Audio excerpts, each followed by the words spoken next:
দৈনিক 20টা সালাম যদি আপনি দিতে পারেন, আর ওই দিন যদি আপনার মৃত্যু হয়, তাহলে আল্লাহর জান্নাত আপনার জন্য ওয়াজিব হয়ে যাবে। সুবহানাল্লাহ বলেন।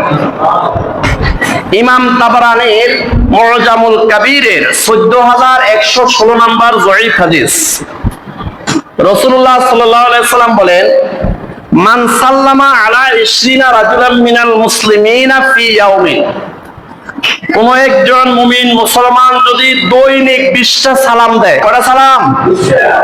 দৈনিক যদি 20টা সালাম দেয়, মান সাল্লামা আলা 20 রাজুলাম মিনাল মুসলিমিনা ফি ইয়াউমিন, কোন মুমিন মুসলমান যদি দৈনিক 20টা সালাম দেয় অন্য মুসলমানদেরকে, জামাআতান আও ফুরাদা, দলবদ্ধ কোন মুসলমানদেরকে অথবা একজন একজন একজন করে, মোট 20টা সালাম যদি কোন মুমিন মুসলমান দিতে পারে, সুম্মা মাতা মিন ইয়াউমিহি যালিকা, এবং যেই দিন 20টা সালাম দিয়েছে ওই দিন ওই সালামদাতা ব্যক্তি যদি মারা যায়, ওয়াজাবাত লাহুল জান্নাহ, তার জন্য জান্নাত ওয়াজিব হয়ে যাবে। সুবহানাল্লাহ।